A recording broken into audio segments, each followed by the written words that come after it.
Bonjour à tous et bienvenue dans cette nouvelle vidéo.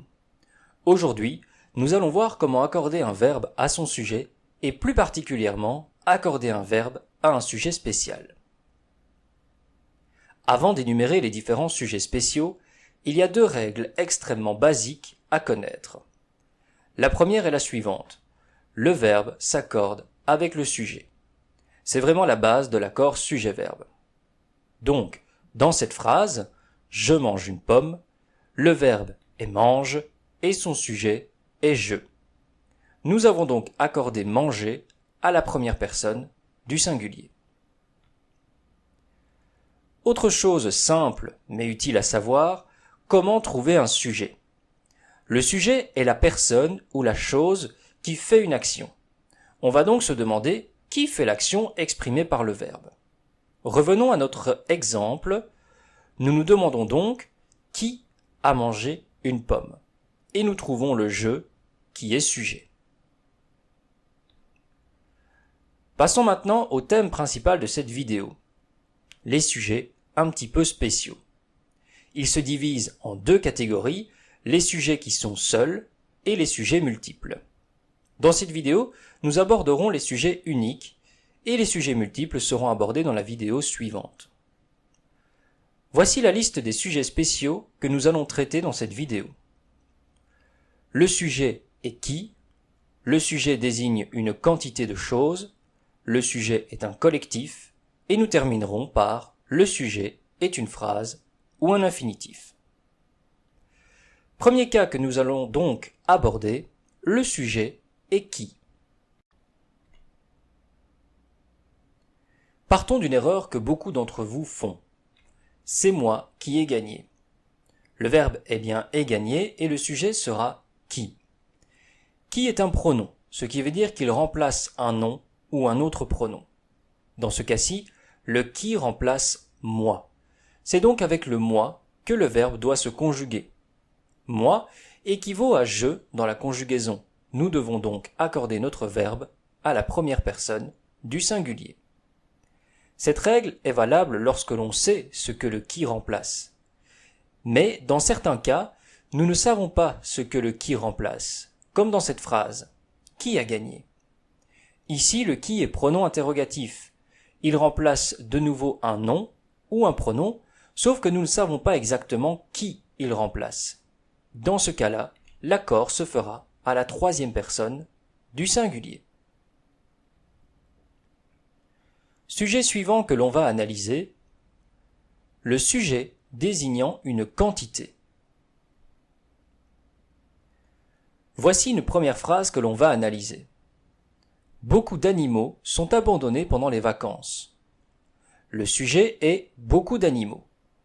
Beaucoup est un quantifiant et il est suivi d'un complément, en l'occurrence animaux. Nous devons donc accorder notre verbe avec le complément. Parfois, le quantifiant est utilisé tout seul, comme dans cette phrase. La plupart poussent au soleil. Le verbe s'accorde alors à la troisième personne du pluriel. Il y a bien sûr des cas particuliers. Prenons l'exemple du quantifiant plus d'un. Plus d'un technicien a essayé de réparer cette télévision. Le quantifiant est donc plus d'un et son complément est technicien. On pourrait se dire que plus d'un technicien veut dire qu'il y en a eu plusieurs, et donc que l'on va accorder notre verbe au pluriel. Mais non. Comme nous devons accorder notre verbe avec le complément, il faut l'accorder avec le technicien, qui est au singulier. La règle est la même lorsque plus d'un est utilisé seul. Plus d'un m'a regardé avec étonnement. Plus d'un utilisé seul ne s'accorde pas au pluriel, comme le reste des quantifiants, mais bien au singulier car on tient compte du mot un dans le quantifiant. Il en va de même pour le quantifiant moins de 2. Moins de 2 secondes suffirent à ce candidat pour se qualifier. Encore une fois, on pourrait se dire que moins de 2 ne désigne qu'une seule personne et que l'on doit le conjuguer au singulier. Mais de nouveau, il ne faut pas se référer au sens de la phrase, mais au complément qui accompagne le quantifiant, en l'occurrence seconde, qui est au pluriel. Lorsqu'il est utilisé seul, la règle est la même. Moins de 2 sont venus au rendez-vous.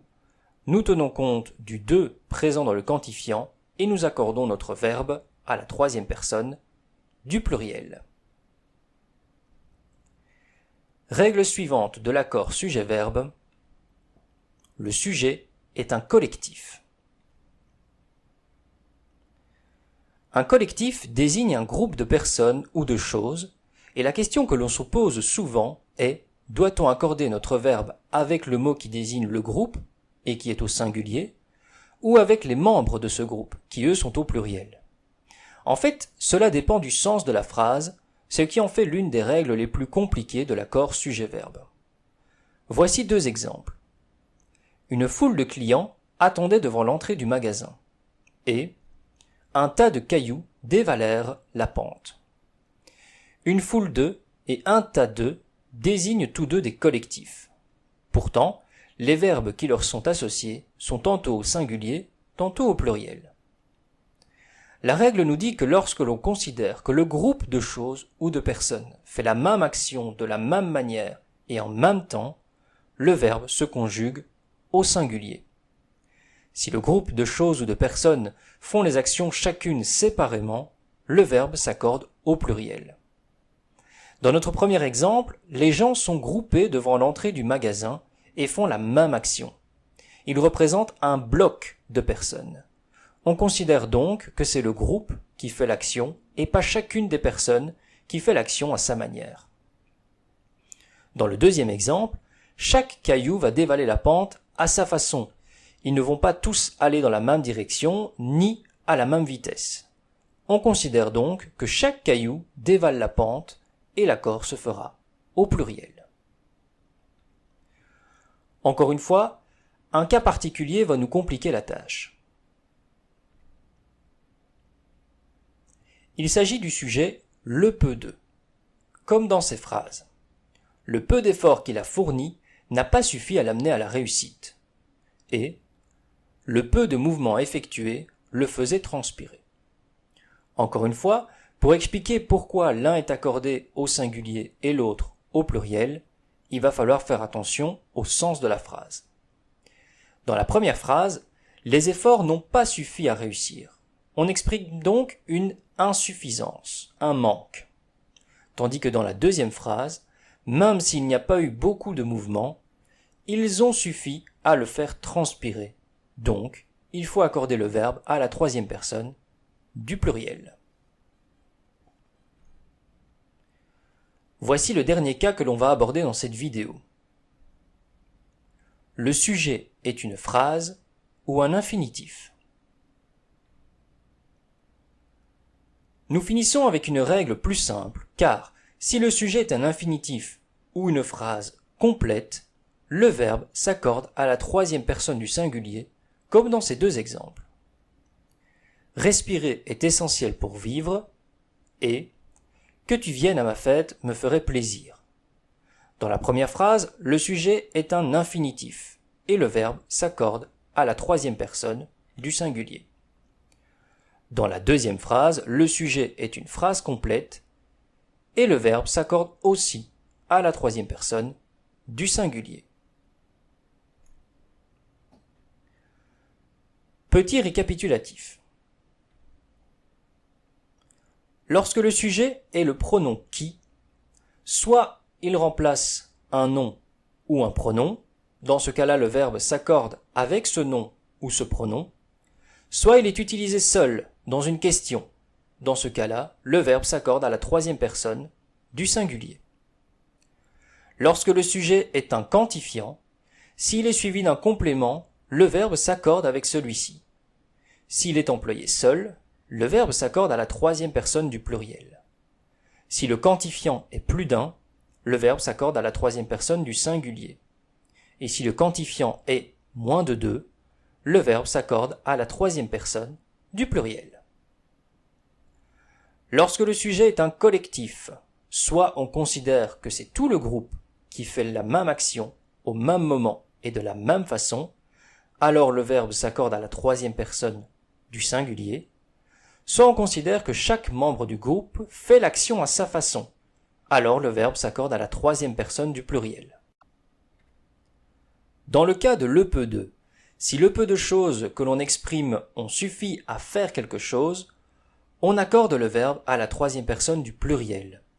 Par contre, si le peu de choses n'a pas suffi à faire quelque chose, on accorde le verbe à la troisième personne du singulier. Enfin, si le sujet est une phrase complète ou un infinitif, le verbe s'accorde toujours à la troisième personne du singulier. Voilà, je vous remercie d'avoir regardé cette vidéo et je vous dis à bientôt pour la suite de l'accord sujet-verbe.